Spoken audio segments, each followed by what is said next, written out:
what's going on, everybody? Welcome back to the Mid-Level Media channel. Today, I am excited because we get to talk about one of my all-time favorite horror films, and that is The Conjuring. This is the new 4K release from Warner Brothers. We are going to break this down, guys. I'm going to talk about the movie itself because I just watched the film probably for the first time in maybe 6 or 7 years. It's been a little bit. So we're going to talk about the movie itself. We're going to talk about the 4K. We're going to talk about special features. There's new features here, guys. Break down the audio, do an unboxing, all the things, okay, in this review video here today. I do have my Blu-ray, so I'll be able to do a little comparing, at least how I saw it on my TV to the past Blu-ray.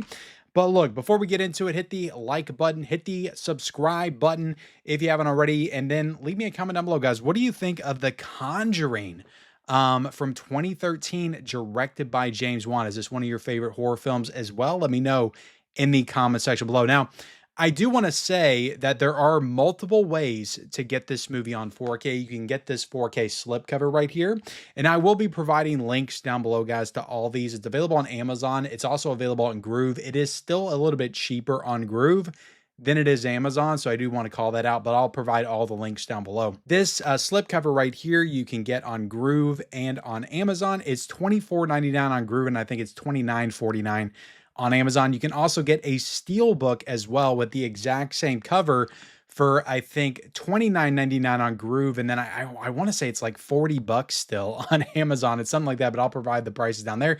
Then there's an overseas UK box set steelbook edition that's pretty freaking cool looking. And I'll be honest, like I almost thought about getting it, but I didn't. And it's like $59.99. If you're in the States, you can import that off of Orbit or Diabolic DVD and various other websites.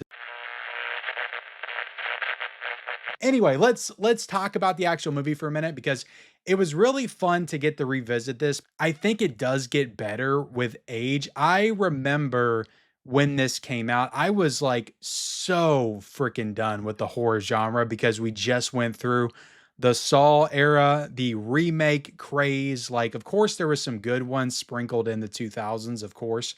But like that whole era, I was not a huge fan of, even going into like the early, 2010s.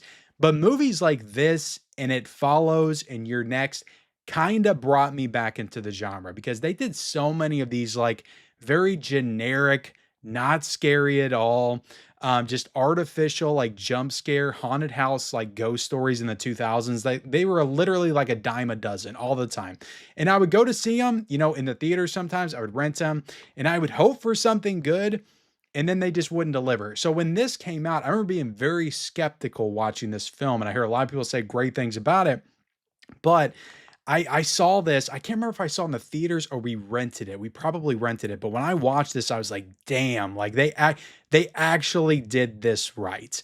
And it's just the way that James Wan, the way that he builds suspense, builds the tension. It is a very kind of slow burn horror film. You have the first half that's more focused on the family, like what's going on. They're moving into the house, and then all the weird stuff starts to happen. So all the horror tropes, the haunted house horror tropes are kind of in play there. But then you bring in the Warrens, the other factor of this movie, with Ed and Lorraine Warren, played by Vera Farmiga and Patrick Wilson.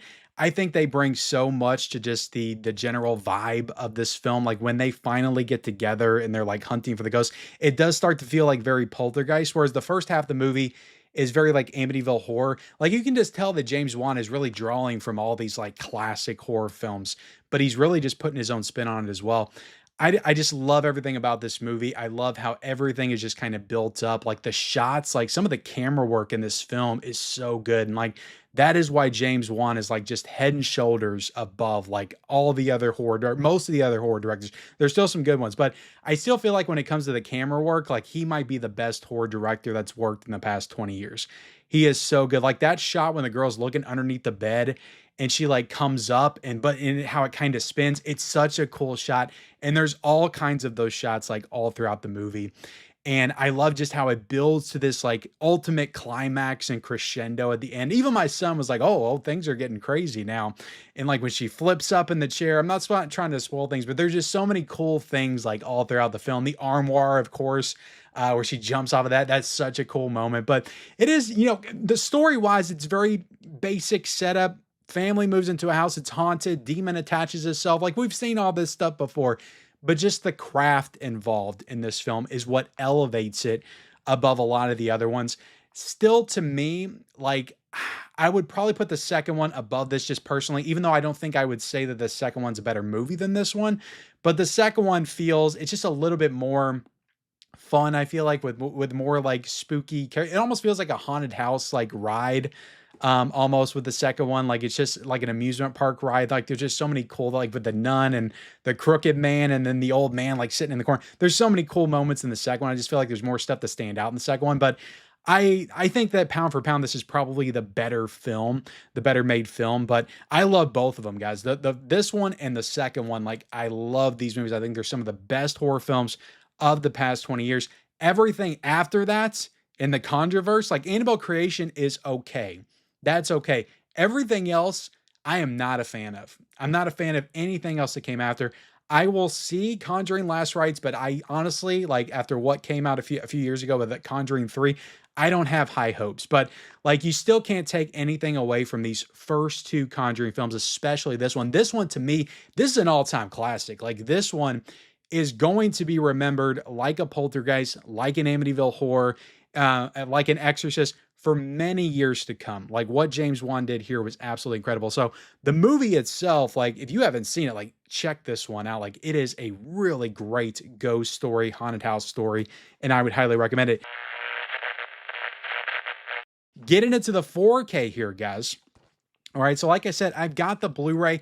Now, this movie was made 2013. It was shot digitally by James Wan, so this is not a native 4K upgrade because they did not shoot this movie on film, but it is a 4K upscale. And look, like the Blu-ray, there's nothing wrong with this Blu-ray. This Blu-ray looks completely fine. Okay, I want to make sure I make that clear in this video. The Blu-ray's fine, like, but if you are into the 4K formats and you want to know, okay, the Blu-ray is fine, but like, is this going to push my equipment to the limits? Like, is this going to perform well on what I have, my 4K player, my 4K TV? Like, is this going to look better in 4K? It absolutely does. Like this movie in 4K was astonishing. And again, the Blu-ray is fine. It is an adequate way to watch this movie, but like this just takes it to the next level.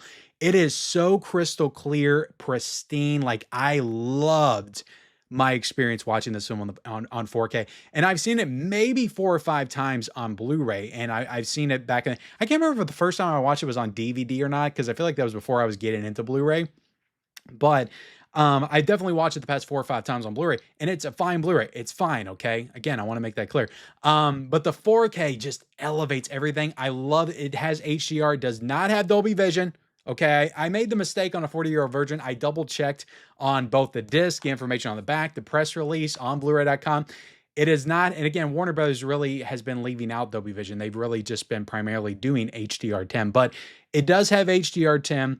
And that HDR, like what it does, like what it brings to this 4K, like that's the reason why I think this 4K truly shines. Like a lot of this movie takes place in the dark at night. There's some really stunning sequences, and with that HDR just adds such a depth to it. Like I really think it ups the tension of just like how the shadows and the lighting is. Like, and how you can just, I feel like you can make out a few more things, a few more shapes than you could on the Blu-ray, which definitely ups the scare factor a little bit, because you're like, oh, what is that I'm seeing in the corner? Whereas when you're watching on Blu-ray, it's like, okay, I can't see that anyway. It's just the girls just kind of point to the corner. It's like, what is that over there?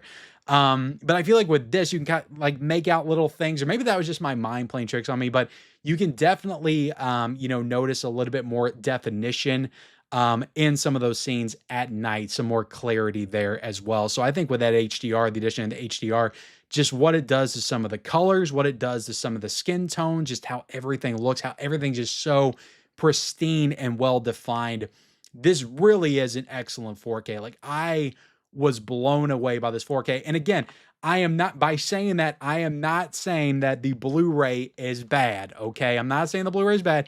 I'm just saying that the 4K delivers. That's what I'm saying. I'm saying the 4K delivers. So if you were a little bit skeptical on this being an upscale, because again, the movie was shot digitally, and you're like, I don't know if I should get that on 4K. I don't know if it's going to look great on 4K. It looks so good on 4K. And this movie, just the way it was shot, yeah, it was shot digitally, but it does feel like it does have that classic like vibe to it and feel. It almost does feel like it's a film or look like a film that was shot on film. So I think that kind of helps it as well. But yeah, just such a, and it's a period piece. I mean, it's set in the 70s, so it has that kind of aesthetic to it. But in 4K, this just truly shined and delivered for me. I thought it looked so incredible and absolutely fantastic. Getting into the sound here, this is where I'll say like maybe a little bit of a miss. Like it is a 5.1. It's the same sound that the Blu-ray is. At least again, I think it is. That's all the information that I'm finding and reading everywhere. And on the back as well. It is still a 5.1 mix. It is not a Dolby Atmos mix. I think this movie could have benefited from a Dolby Atmos mix. There are so many like really loud bangs and just doors slamming shut and just sounds that really just up that terror factor, that creep factor for sure, and just really put you on edge. I think some of the stuff in this movie, especially like the clapping stuff, like they could have really, like the movie's got great sound design. I think it could have totally been utilized effectively with a Dolby Atmos track. So the 5.1's fine though. Everything sounds great. It's got, like I said, great sound design. It's so immersive, but I think it could have went, I think they could have went a little bit further, done that Dolby Atmos. I think it would have worked. It would have benefited this release. So that's a little bit of a criticism that I can put towards this release. Now getting into the unboxing here, you got the front right there. I do like this slipcover. I definitely like the pulled out image versus the, you know, cropped close up of the Blu-ray right there. I definitely like it a little bit more pulled out. You know, but again, you could do worse. It's Warner Brothers, right? They could have done way worse than this. It's a fine image. It's definitely a classic image and classic moments from the movie with Lily Taylor. And I didn't even talk about the performances, but I love all the performances in this movie. All the little girls. Lily Taylor's great. You also got Ron Livingston, of course, from Office Space, which when I saw this movie for the first time, I was like, oh, this is a guy from Office Space in this film. I love that movie. It's one of my favorite comedies. But then Patrick Wilson, Vera Farmiga, so good in this film. But everybody is so fantastic in this movie. I love the cast and just everybody in the film. But you twist it over right there. The music box like sequences are so freaking good too. Oh, and just the opening shot, just to go back to the 4K of Annabelle. Oh my God, I've never seen Annabelle look so good. It looks fantastic in 4K. There's so much detail there. But right there on the back, guys, you got some images from the film. You got the special features noted, which we'll get into in a second. You got all the specs, more information. The movie is rated R as well. I almost dropped it, guys. Then you take it out of the slipcover.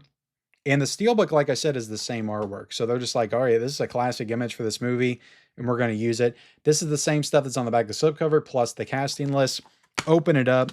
You do have a digital code. There is no Blu-ray here, so I will be keeping my Blu-ray. Now, the cool thing about this Blu-ray is you got the DVD in it. So I've got the DVD. I've got this on all three major formats, DVD, Blu-ray, and 4K now, but this just has the 4K.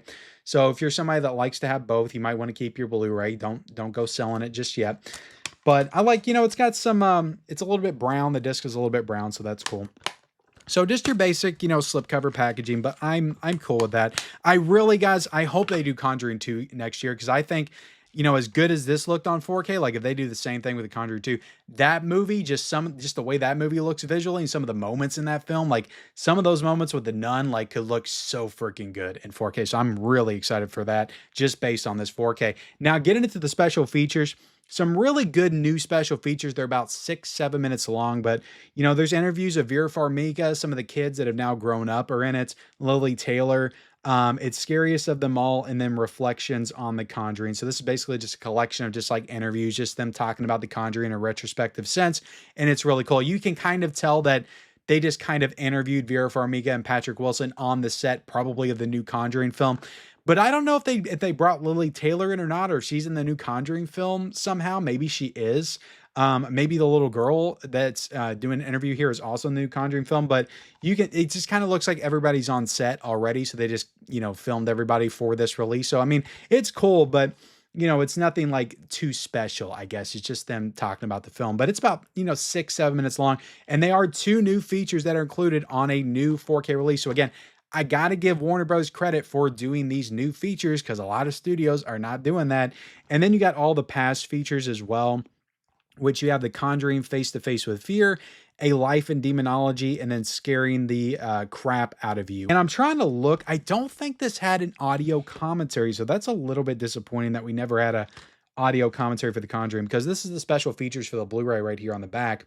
And all 3 of those features are on this release, plus the 2 new features, but there was no audio commentary. So that is a little disappointing. I hope at some point James Wan and, I don't know, was Lee Winnell involved in this? I don't know if he was, but hopefully maybe like someday we can get a commentary with, James Wan and then Vera Farmiga and Patrick Wilson and Lily Taylor. That would be really cool to get that at some point. But as you have it right now, guys, The Conjuring on 4K, it's a banger. This absolutely delivered. If you were on the fence, and you love this film and want to see it in the best possible picture quality, I 100% recommend this 4K. I think it's a fantastic 4K. So thank you all so much for watching my review of The Conjuring on 4K. Hit the like button, hit the subscribe button. Leave me a comment down below, guys. Are you going to get this? What are your thoughts on the movie? Also, turn on those bell notifications for all future videos and follow me on all my social media accounts. Those links are down below in the description, and we'll see you next time.